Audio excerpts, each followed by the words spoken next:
जय शिवराय. नमस्कार मित्रांनो, नागरिक माहिती मंच यूट्यूब चॅनलवरती आपले पुन्हा एकदा सहर्ष स्वागत आहे. मित्रांनो, राज्यातील शेतकऱ्यांसाठी एक अतिशय महत्त्वाची आणि दिलासादायक अशी बातमी समोर आलेली आहे. मार्च 2026मध्ये झालेल्या अवकाळी पाऊस, गारपीट आणि वादळी वाऱ्यांमुळे अनेक शेतकऱ्यांच्या पिकांचे मोठ्या प्रमाणात नुकसान झाले होते. रब्बी हंगामातील गहू, हरभरा, मका, भाजीपाला तसेच इतर अनेक पिकांना या अवकाळी पावसाचा फटका बसला होता. त्यामुळे शेतकऱ्यांना मोठ्या आर्थिक संकटांचा सामना करावा लागला.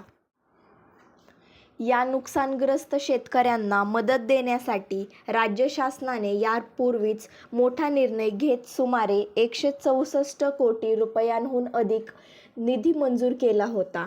या निधीचा लाभ राज्यातील 22 जिल्ह्यांमध्ये हजारो शेतकऱ्यांना देण्यात आला. अनेक जिल्ह्यांमध्ये मदतीचे वाटप सुरू झाले असून काही ठिकाणी शेतकऱ्यांच्या खात्यामध्ये रक्कम जमा होण्यास सुरुवातही झाली आहे. मात्र या मदतीच्या यादीत काही जिल्ह्यांचा समावेश झाला नव्हता. त्यामुळे या जिल्ह्यातील नुकसानग्रस्त शेतकरी मदतीच्या प्रतीक्षेत होते. आता अशा शेतकऱ्यांसाठी राज्य शासनाने 5 जून 2026 रोजी नवीन शासन निर्णय म्हणजेच जी.आर. जाहीर केला आहे.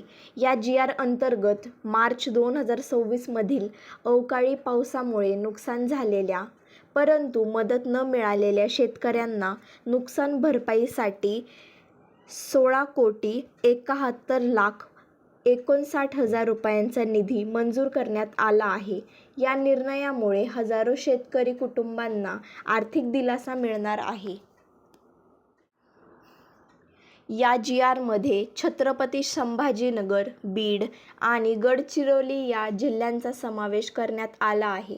सर्वप्रथम छत्रपती संभाजीनगर जिल्ह्याबद्दल बोलायचे झाल्यास या जिल्ह्यातील एकूण 17,216 शेतकरी या मदतीसाठी पात्र ठरले आहेत आणि या शेतकऱ्यांना नुकसान भरपाई देण्यासाठी 11,89,36,000 रुपयांचा निधी मंजूर करण्यात आला आहे.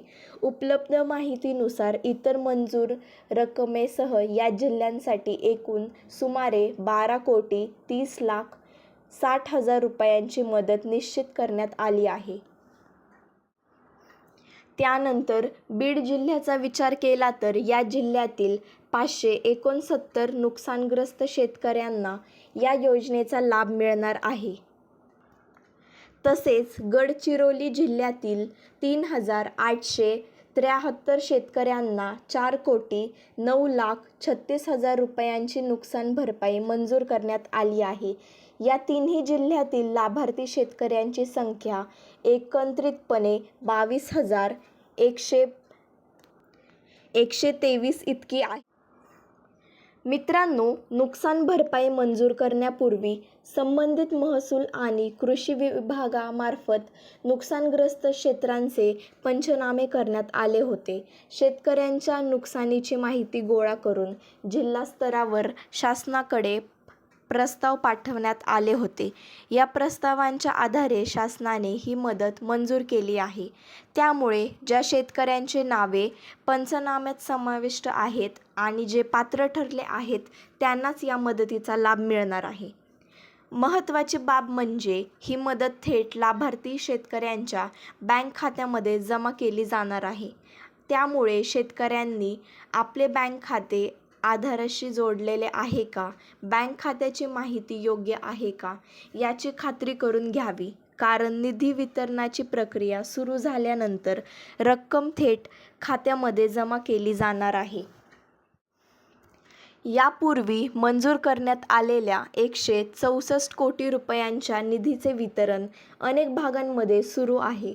त्यामुळे आता या नव्याने मंजूर झालेल्या 16,71,59,000 रुपयांच्या निधीचे वितरणही लवकरच सुरू होण्याची शक्यता आहे. त्यामुळे संबंधित जिल्ह्यातील शेतकऱ्यांनी आपल्या खात्यावर लक्ष ठेवावे आणि स्थानिक कृषी कार्यालय किंवा महसूल कार्यालयाकडून माहिती घेत राहावी.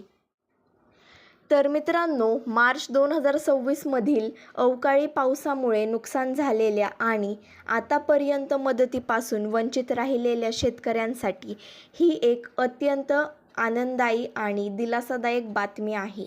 राज्य शासनाच्या या निर्णयामुळे हजारो शेतकरी कुटुंबांना आर्थिक मदत मिळणार असून त्यांना काही प्रमाणात आधार मिळेल.